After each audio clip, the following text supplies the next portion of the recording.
Okay, so what if the last train of the night wasn't actually taking you home? What if it was taking you on a tour through every single regret you've ever had? Today, we're jumping into this really powerful modern fable called The Terminal of Second Chances. It's an incredible story that uses this one single mysterious journey to explore things like family conflict, loss, and, the incredible weight of getting a second chance.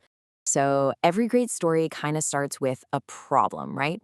And for our main character, Arav, it begins with a feeling I think we all know a little too well, that really sharp, isolating sting you get after a fight with someone you love. He feels, as you can see here, lost and disconnected. And it's that raw, super relatable emotion that pushes him out the door and really gets this whole story rolling.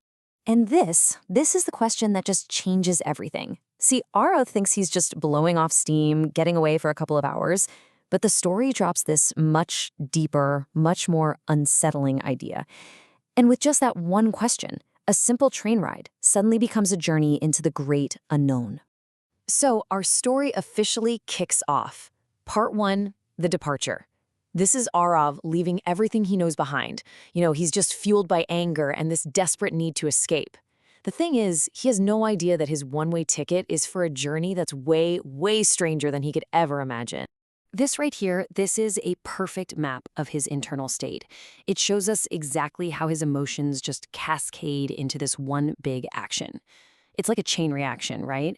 The anger he feels from the fight, that leads to this deep sense of isolation.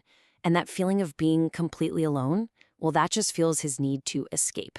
So him getting on that train, it's not a random choice at all. It was pretty much inevitable. And this is the moment that just perfectly sums up the story's big idea. For Arav, this train platform, it's a threshold. He thinks he's putting physical distance between himself and his problems. But really, he's about to step right into the heart of them. The real journey, the one that matters, is just getting started. And spoiler, it's all happening inside his own head. So the moment he steps on board, the whole story just shifts gears. We're now in part 2, the ghost train. And this is where reality starts to get a little blurry. The train itself kind of becomes a character, this strange in-between space where the normal rules of the world just do not apply. So his first weird encounter is with this little girl. And she's not just some random kid. No way. She speaks directly to his deepest regrets, stuff that a complete stranger could never, ever know. And that right there, that's our first huge clue that the people on this train, they're not what they seem. They're more like mirrors, reflecting his own inner world back at him. And the pattern just keeps going. Next, he meets an old man. And the things the old man talks about, they echo Arav's own anxieties about the choices he's made in his life. Every single conversation is forcing Arav to look at a different part of his own conscience. The journey is getting deeply and honestly, uncomfortably personal. And finally, he meets a woman who brings up the thing that hurts the most right now. All the things he didn't say to his family before he stormed out. After this third person, the theme is just undeniable. These passengers, they aren't real. They're ghosts from his own mind, manifestations of all his inner turmoil. So you have to be asking, what is this place? Well, the story gives us a key concept to wrap our heads around it. It's a liminal space. This is that big aha moment for us. A liminal space, as you can see here, isn't a real physical place. It's a threshold, like a waiting room between one state of being and the next. For Arav, it's the space between life and something else. And realizing he's trapped in this strange in-between place, well, that brings us to the climax of the whole story. The ultimate ordeal. All the weird encounters, all the unsettling feelings, it's all been building to this one single crucial moment of truth. And here it is, the twist. A mysterious figure shows up and just lays it all out for him. The fight, storming out of the house, the walk to the station. Somewhere along the way, he was in a terrible accident. This entire train ride, this whole experience, has been happening outside of normal time. Okay, let's break this down, because it's a lot to take in. First, the train isn't real. It's this kind of purgatory, a place between life and death. For him, time itself has literally stopped.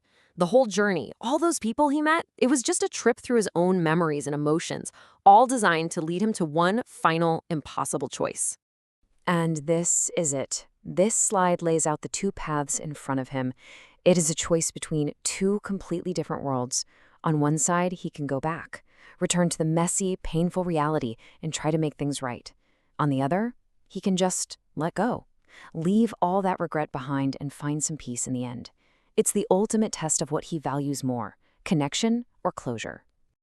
And his decision is what throws us into the final act of the story, the return and redemption.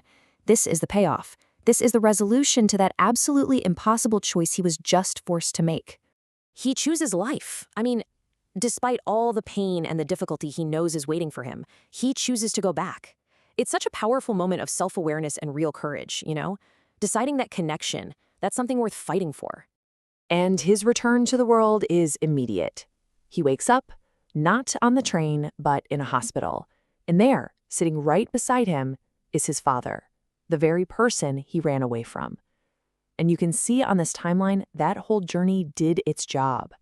He remembers that woman on the train, the one who talked about words left unsaid, and he doesn't hesitate. He finally says what needs to be said. He closes the loop.